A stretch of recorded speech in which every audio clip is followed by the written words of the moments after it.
अगर यूएस का कोई बेस है सऊदी अरब में और वहां पे इजराइल का एयरक्राफ्ट उतरता है, this will be construed by Iran as an act of war. Iran को ऐसा लगता था कि क्योंकि चाइना की मदद से उन्होंने ऐसी फायरवॉल्स बनाई हैं और ऐसा उन्होंने एक सिस्टम बनाया है आईटी इंफ्रास्ट्रक्चर का जो कि हैक नहीं हो सकता। लेकिन इस बार का जो साइबर अटैक इजराइल का दोस्तों, दैट इज मैसिव।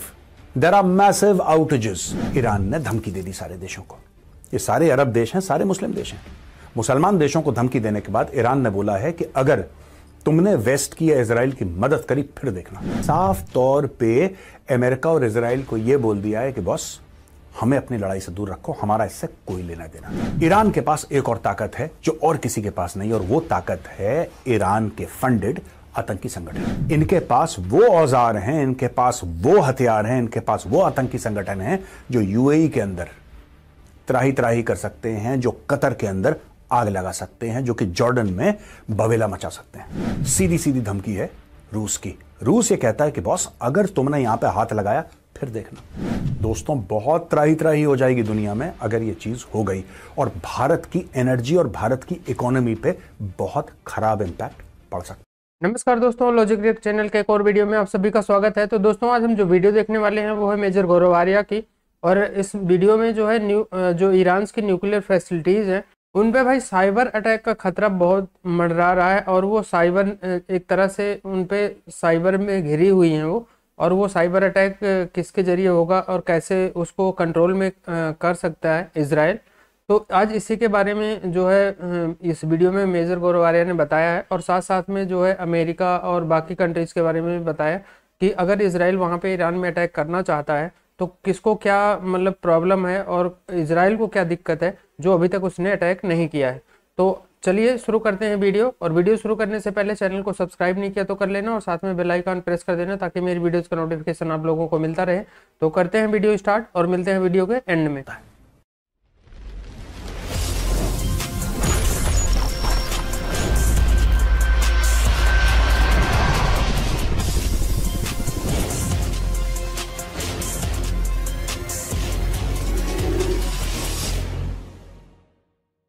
जय हिंद दोस्तों, मैं हूं मेजर गौरव आर्या और आप देख रहे हैं द चाणक्य डायलॉग्स। इस वीडियो को लाइक करिए, हमारे चैनल को सब्सक्राइब करिए, बेल आइकन दबाना बिल्कुल मत भूलिएगा। खासतौर से वो दोस्त जो रोज हमारा वीडियो देखते हैं लेकिन सब्सक्राइब नहीं करते, प्लीज सब्सक्राइब। अच्छा दोस्तों, वहां पे ईरान के ऊपर एक बहुत बड़ा साइबर अटैक हो गया है, और लोग कह रहे हैं साइबर अटैक इजराइल ने करा है। उनकी न्यूक्लियर फैसिलिटीज पे फिजिकल अटैक नहीं करा है, बहुत जबरदस्त साइबर अटैक हो गया है। उनकी ऑयल फैसिलिटीज पे, उनकी जुडिशरी पे, उनके एग्जीक्यूटिव पे, उनके लेजिस्लेचर पे, सब पे एक एक करके इजराइल ने साइबर अटैक कर दिया है। ईरान के सारे सिस्टम्स डाउन हैं और ईरान में खलबली हो रही है। ईरान को ऐसा लगता था कि क्योंकि चाइना की मदद से उन्होंने ऐसी फायरवॉल्स बनाई हैं और ऐसा उन्होंने एक सिस्टम बनाया है आईटी इंफ्रास्ट्रक्चर का जो कि हैक नहीं हो सकता। ये पहली बार नहीं है, पहले भी इजराइल 2-3 बार इन पे साइबर अटैक कर चुका है। लेकिन इस बार का जो साइबर अटैक इजराइल का दोस्तों, that is massive. There are massive outages across Iran, और लगातार दर लगातार एक के बाद एक वेव्स में आके इजराइल साइबर अटैक कर रहा है। वहां पर ईरान ने कुछ मुस्लिम देशों को धमकी दे दी। धमकी में शामिल हैं Saudi Arab, Qatar, Jordan, United Arab Emirates. इनको धमकी आखिर क्यों दी है? देखिए दोस्तों, ये सारे के सारे जो देश हैं जिनका मैंने नाम लिया है, चाहे वो जॉर्डन हो, चाहे सऊदी अरब हो, चाहे वो यूनाइटेड अरब एमिरेट्स हो, all these places including Qatar, यहां पे यूएस फोर्सेस का बहुत बड़ा जमावड़ा है, यहां पे बेसेस हैं। और आज की तारीख में अगर मैक्सिमम डिप्लॉयमेंट यूएस फोर्सेस की कहीं पे है, यूएस के बाहर, मेनलैंड यूएस के बाहर, दुनिया में कहीं पर भी, that is in the middle east. Massive amount of deployment of US forces. और दोस्तों, अगर स्ट्राइक होती है ईरान के खिलाफ, अगर स्ट्राइक होती है ईरान के खिलाफ, तो अमेरिका से जहाज तो आएगा नहीं। सोचने वाली बात है, अमेरिका से जहाज तो आएगा नहीं, जहाज तो आएगा कहीं ना कहीं मिडिल ईस्ट से ईरान को ठोकने के लिए। और अगर इजराइल भी अटैक करता है दोस्तों, तो क्या इजराइल के पास वो कैपेबिलिटी है कि इजराइल यहां से, तेल अवीव से, या जो भी उनका एयरबेस है इजराइल में, वहां से जहाज उड़ाए, 1200-1400 किलोमीटर फ्लाई करे, बॉम्ब करे ईरान के इंफ्रास्ट्रक्चर को, चाहे वो मिलिट्री पोस्ट हो, चाहे वो उनका सी पोर्ट हो, चाहे उनका न्यूक्लियर हो, चाहे उनका ऑयल वाला मामला हो, कहीं पर भी मैं कह रहा हूं पूरे ईरान में बॉम्ब करे और फिर वापस चला जाए।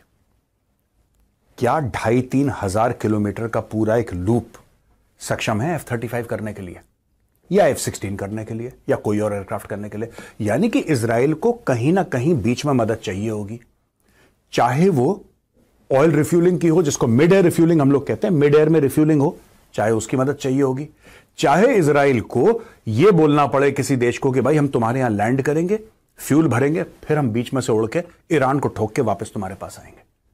यह बात भी हो सकती है। देखिए दोस्तों, यह बात हम तो चाणक्य डायलॉग्स में कई बार डिस्कस कर चुके हैं, यह अटैक होगा कैसे, और जो हम पहले डिस्कस कर रहे थे वही चीज अब सच साबित हो रही है।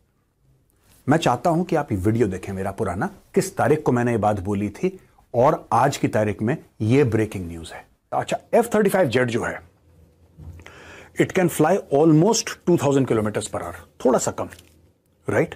और इसका जो टर्न अराउंड है, that complete turn around of the jet, यानी कि कितने डिस्टेंस पे ये मार सकता है इसके पहले कि इसका फ्यूल खत्म हो जाए, दैट इज रफली 1900 किलोमीटर्स।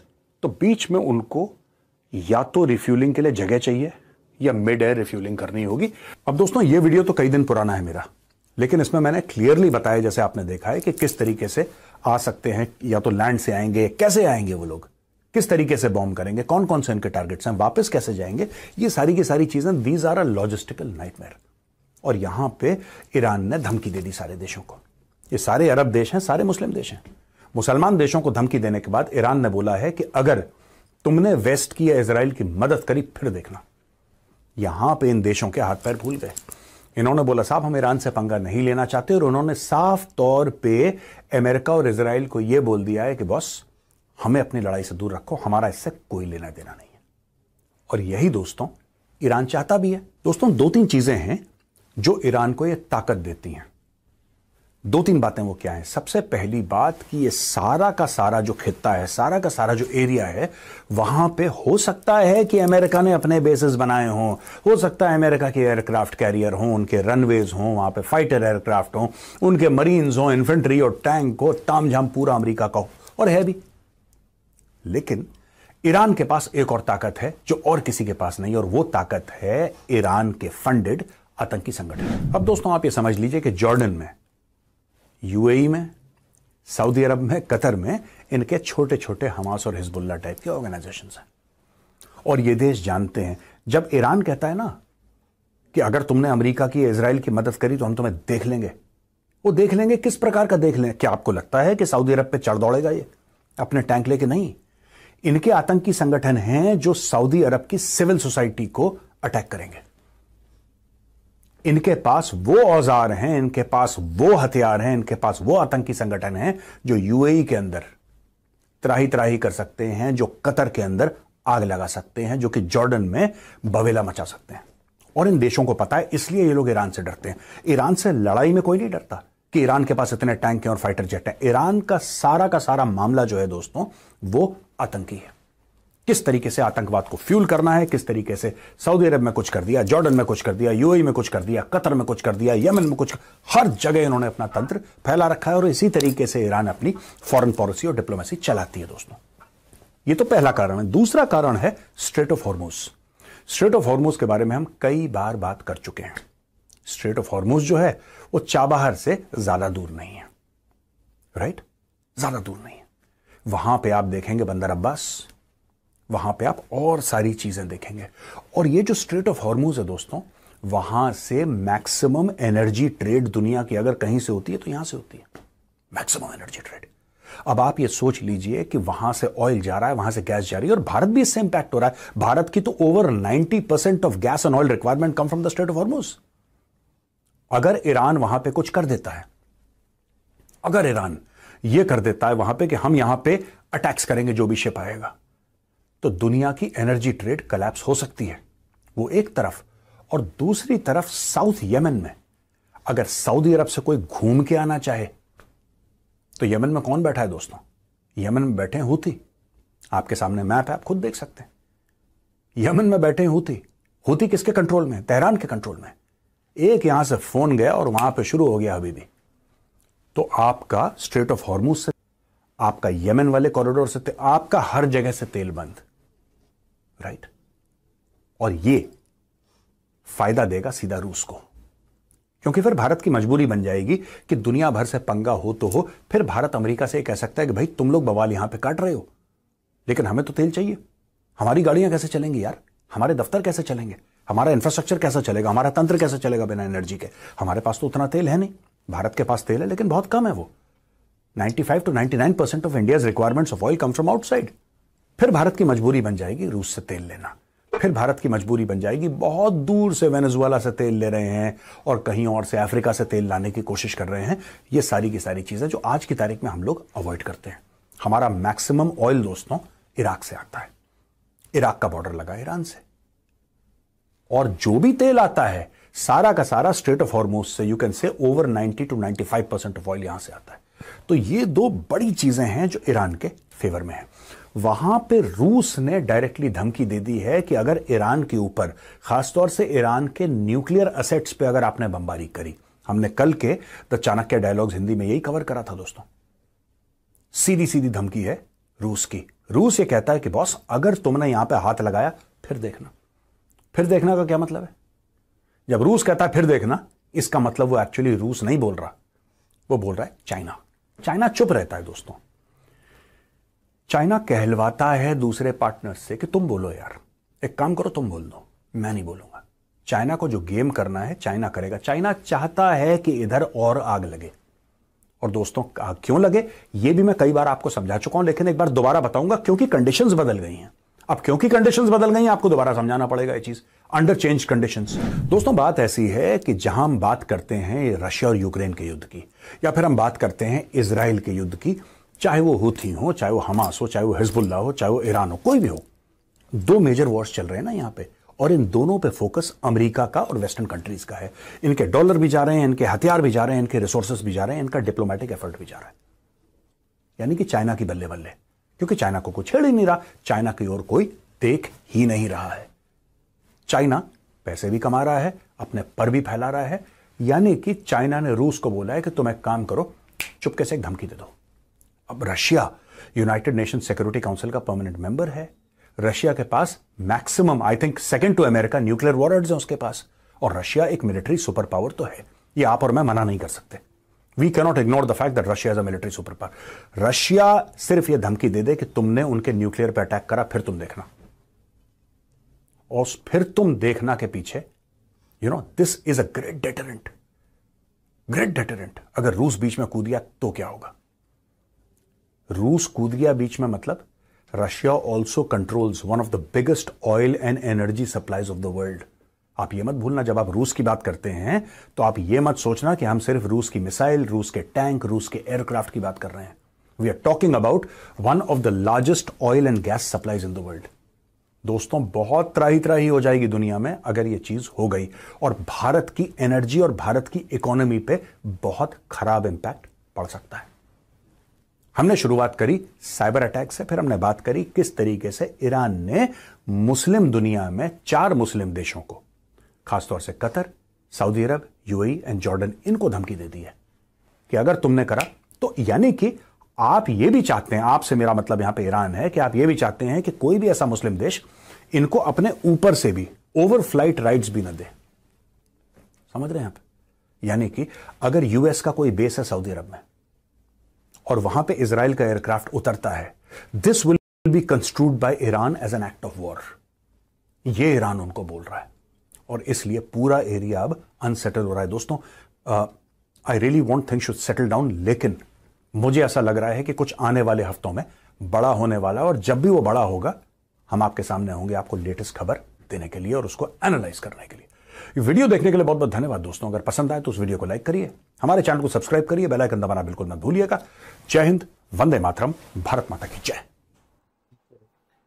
जी तो व्यूअर्स, वीडियो हमने देखा, वीडियो था ईरान न्यूक्लियर फैसिलिटीज़ पर साइबर अटैक हुआ है, और डॉक्टर मेजर साहब इस पूरे जो आज का उनका वीडियो था उसको एक्सप्लेन कर रहे थे, और कौन किस पक्ष में खड़ा हुआ है इस पर भी बात हो रही है। अब देखें ईरान ने धमकी दी है कि जो अटैक ईरान पर होने वाला है उसमें जो भी मदद करेगा इजराइल की, हम अटैक करेंगे उन पर। अब ये धमकी किसको दी गई है? ये अपने ही इस्लामिक देशों को दी गई है, जिसमें सऊदी अरेबिया है, जिसमें यूएई है, जिसमें जॉर्डन है, जिसमें कई सारे और ममालिक हैं जिनकी पहले से ही ईरान के साथ नहीं बनती। अब देखिए कौन किसकी क्या मदद करता है, कौन क्या करता है, कौन किस पर अटैक कर रहा है। लेकिन इन सब चीज़ों में एक नई जो हैरत अंगेज चीज़ हुई है वो ये है कि रशिया के जो प्यूटन साहब हैं उनका भी बयान आया है कि अगर इजराइल न्यूक्लियर प्रोग्राम पे अटैक करेगा ईरान के, तो मेरा सीधा अटैक होगा तुझ पे। और उधर से अमेरिका ने भी कमर कस ली है कि भाई रशिया इसमें कूदेगा तो फिर हम पहले से ही तो तैयार बैठे हुए हैं, तो आजा फिर कर ले। तो इस सब का इम्पैक्ट दुनिया पर क्या पड़ेगा अगर ये जंग इस तरफ जाती है? तो अभी तक हम सोच रहे हैं कि ईरान पर अटैक क्यों नहीं हुआ, उसके पीछे भी वजह यही है। पूरे का पूरा माहौल ही चेंज होने वाला है जिस तरह से कंडीशन अभी बन रही है। पहले रशिया जो है वो एक किस्म का बिहाइंड सपोर्ट कर रहा था, अब तो वो बिल्कुल फ्रंट पे आ गया। उन्होंने स्टेटमेंट भी दे दी है कि अगर ये इजराइल ये गलती करता है कि न्यूक्लियर जो प्रोग्राम है ईरान का, उसके ऊपर हमला करने का, तो रशिया ने फिर कहा है कि फिर देखना कि हम क्या करेंगे। मतलब कि वो खुल के सामने आ चुके हैं, अभी वो पूरी तरह से ईरान का साथ देंगे। पहले भी उन्होंने ईरान का साथ दिया है। ये जो 200-300 मिसाइल इन्होंने डायरेक्टली मारी हैं वो उन्हीं के दिए हुए थे जो इजराइल पर मारे गए हैं, और वो सक्सेस भी इसी वजह से हुए हैं। आयरन डोम जो है उन्हें डिटेक्ट भी इसी वजह से नहीं कर सका, क्योंकि वो लेटेस्ट जो टेक्नोलॉजी थी वो उन्होंने ईरान को प्रोवाइड की है। और ईरान की अगर बात करें, ईरान एक ऐसा हिस्सा है जिसके अगर ऊपर हमला होता है और वो क्राइसिस में आता है तो पूरी दुनिया के ऊपर इम्पैक्ट आएगा, खुसूसी तौर पर इंडिया के, क्योंकि इंडिया के बहुत बड़े प्रोजेक्ट्स भी वहां पे एक तो चल रहे हैं। उसके बाद ऑयल का जो सारा सिस्टम है वो मेजर साहब बता रहे हैं इराक और ईरान से वो लिया जा रहा है, क्योंकि भारत के पास तो इतना तेल नहीं है, तो इसलिए फर्क तो बहुत ज्यादा पड़ेगा। भारत की जो इकोनॉमी है उसमें फर्क पड़ेगा। फिर सिर्फ भारत ईरान ने वाकई धमकी दी है तमाम अरब कंट्रीज को, क्योंकि इजराइल डायरेक्ट जो है ना, मतलब जिस तरह F-16 है या F-35 है, उनका इतना फासला नहीं तय कर सकता। मतलब ईरान और इजराइल का जो दरमियानी फासला है वही 2000 किलोमीटर से ऊपर का है, 2100-2200 किलोमीटर आई थिंक है। तो अगर इजराइल को अपने फाइटर जेट से अटैक करना है तो इतना उनके अंदर फ्यूल ही नहीं होगा कि वो इतना मतलब कि दूर से आकर अटैक करके फिर वापस चले जाए। सही कह रहे हैं मेरे हिसाब को किसी कंट्री में रुकना पड़ेगा, इराक में या किसी भी कतर में, तो जॉर्डन में, उधर से उड़ेंगे, रिफ्यूलिंग करेंगे, फिर उड़कर हमला करेंगे, फिर उसी कंट्री में लैंड करेंगे, फिर आगे अपनी कंट्री में आएंगे। तो ये वाला जो था, ये वाला सिस्टम जो था इजराइल में थोड़ा डिफिकल्ट था। और ईरान ने भी धमकी दे दी थी, तो मुस्लिम कंट्री ने जवाब दे दिया, चाहे वो उधर यूएसए के बेसिस हैं। ये दलेर है भाई, ईरान भी कोई ईरान का तो सारे बोलते हैं ना, इंडिया ईरान ने ऐसा किया, ईरान को अब तुनेंगे, ईरान को अब ये करेंगे, ईरान को अब ये करेंगे। अब ईरान की ही वजह से कितनी चीजें खराब हो रही हैं। अब रशिया भी बीच में आ रहा है, अब इंडिया भी बीच में आ रहा है, मतलब कि इंडिया को भी एनर्जी, पूरी दुनिया आ रही है, मतलब सारा लपेटा आ रहा है। और उन्होंने खेल ऐसा खेला कि वो सबको फंसा सकते हैं। अब इसमें एक ही बात करके एक सिर्फ उन्होंने स्टेटमेंट दिया कि आप लोगों ने दूर रहना है, तो बाकी हाँ नहीं, रशिया जो है, रशिया की इसराइल के साथ नहीं है बनती, चाइना के साथ बनती है, चाइना के साथ, और चाइना के ईरान के साथ बनती है, रशिया के ईरान के साथ बनती है। यार ये पूरा एक ग्रुप है ना, जैसे अमेरिका, इसराइल और ये सारे कंट्रीज हैं इस तरह। अच्छा, अब इस तरह रशिया है, चाइना है, ईरान है, और ये अलग संगठन है, ये इस तरफ है। ये पोलराइजेशन हुई हुई है दुनिया की। अब पहले कहा जाता था कि सुपर पावर जो है वो एक कंट्री है, अब सुपर पावर उस तरह वाला सीन तो है नहीं। अब जो दो तरफ पोलराइजेशन जिस तरह हो रही है, दो तरफ चीज़ें उसकी देखिए सारी बातें मुँह से रेपिटेशन ही है, सारी वही चीज़ है, कितने ऑप्शंस है, क्या क्या नहीं है। बट नेट रिजल्ट ये है कि यस, ईरान ने धमकियां दी हैं, बहुत से फ़र्क नहीं पड़ेगा, क्योंकि इसराइल उसको न्यूट्रलाइज कर देगा। इसराइल ने अगर उसे ख़त्म किया, बेस ख़त्म किया, तो क्या फंड करेगा? जब ख़त्म हो गया, रिजीम चेंज हो जाएगी, सब कुछ चेंज होगा, तो इसराइल जो है ऐसे ये अभी प्लान नहीं कर रहा, वो सदियों से प्लान कर रहा है। जो ये बात पॉइंट आ रही है, अच्छा कहाँ से प्लेस लेके जाएगा, वो आज सोच रहे हैं क्या? वो सदियों से सोच चुके हैं प्रोसेस क्या है। उनको भी पता है ईरान की क्या कैपेबिलिटी है, उनको भी पता है कहाँ से हम उड़ाएंगे। सो ये अभी प्लान्स नहीं बन रहे, हमारे माइंड में अभी प्लान्स आ रहे हैं, but they were made long time ago. ये थी गाइस आज की वीडियो, और मेजर साहब ने भाई इसमें बताया हुआ है कि ईरान जो है साइबर अटैक के अंडर आ चुका है, और इजराइल ऐसे ही उनसे मतलब पहले इसको कमज़ोर करेगा। अभी क्योंकि इजराइल जो है वो लेबनान में बिजी है, इस करके वो अटैक नहीं कर रहा। और ये भाई कोई ऐसे मतलब खेल तो है नहीं कि बैट बॉल वाला, या कोई ऐसा छोटा मोटा खेल तो है नहीं कि बस बॉल फेंकी गई और उसने मार दिया चौका छक्का, तो ऐसा नहीं है। ये एक प्रॉपर इस पे वर्क किया जाता है, एक इस पे कई बंदों से इस पे मीटिंग होती है, कई इस पे प्रॉपर वर्क मैप पे किया जाता है, कहाँ कहाँ हमने अटैक कर सकते हैं, कैसे कैसे कर सकते हैं, हमने कौन से मिसाइल यूज़ करनी है, फाइटर जेट यूज़ करने हैं या ड्रोन यूज़ करने हैं, या डायरेक्ट मिसाइल मारनी है सीधा इजराइल से जैसे कि ईरान ने मारी थी। तो ये बहुत सारे रीज़न होते हैं। तो ये मतलब कयास लगा लेना कि जैसे मेजर गौरव आर्या शुरू से बोल रहे हैं कि इजराइल अटैक करेगा ईरान पे, और ये 100% तय है। और जिसको जियोपॉलिटिक्स की नॉलेज है वो हर कोई बोल रहा है कि इजराइल चुप नहीं बैठेगा। और अभी जैसे इस वीडियो में मेजर गौरव आर्या ने बताया कि उसने साइबर अटैक किया है और कई फर्म पे किया है उनके, कि जैसे न्यूक्लियर प्रोग्राम पे किया है, पावर प्लांट पे किया है, उनके ऑयल वाले पे किया है, ऐसे बहुत सारी जगह उसने ईरान को कमज़ोर करने के लिए किया है। और आप लोगों को पता है कि किसी कंट्री में अगर ऐसे के साइबर अटैक हो जाते हैं तो उसका मतलब कितना नुकसान होता है, और वो कितना मतलब कि जैसे कहते हैं कंट्री एक सिस्टम से नहीं चलती, बहुत सिस्टम से चलती है। अगर उसमें से कोई सिस्टम फेल कर दिया जाए कुछ देर के लिए तो उस कंट्री को बहुत नुकसान होता है। तो ये इजराइल कर रहा है ईरान के साथ कि इनको परेशान करने के लिए, इनको बिजी करने के लिए, इनका नुकसान करने के लिए। तो वो धीरे धीरे ऐसे ही खेल खेलेगा और एक दिन इन पे अटैक जरूर करेगा वो। बस ये है, जैसा कि आप लोगों को मैं बता रहा हूँ कि भाई ये वॉर है, ये प्रॉपर ऐसा नहीं होता कि आपने मेरे ऊपर मिसाइल मारी तो मैं रुकूंगा नहीं, मैंने सीधा रिप्लाई मार देना। तो ऐसा नहीं होता, ये तभी होता है जब प्रॉपर एक फुल फ्लैग वॉर चल रही हो। तो अभी और फुल फ्लैग वॉर में भी अगर ऐसा घंटे 2 घंटे 4 घंटे का टाइम लगता है अटैक करने के लिए, उसमें डिसाइड करने के लिए, और ये तो फिलहाल बहुत दूर का मैटर है, मतलब 1400-1500 किलोमीटर का फासला है दोनों कंट्रीज के बीच में, और ऊपर से इजराइल अभी वहाँ लड़ रहा है, ऊपर से इसमें बड़े बड़े देश इन्वॉल्व हैं जैसे यूएसए, रसिया, और बहुत सारे बैक चैनल पे इसमें कंट्रीज इन्वॉल्व हैं, कुछ ईरान के साथ, कुछ इजराइल के साथ।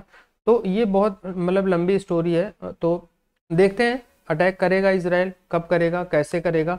और मेन तो ये था कि मेजर गौरव आर्या ने इसमें समझाया था कि साइबर अटैक किस तरीके से और कैसे कैसे किया है। तो आई होप सो आप लोगों को वीडियो अच्छा लगा होगा। अगर आपको पसंद आया होगा तो इसको लाइक और शेयर जरूर करना, और साथ में चैनल को अभी तक सब्सक्राइब नहीं किया तो कर लेना, और बेल आइकन प्रेस कर देना ताकि मेरी वीडियोज आप लोगों को मिलती रहे। तो मिलते हैं नेक्स्ट वीडियो में, तब तक के लिए नमस्कार, जय हिंद।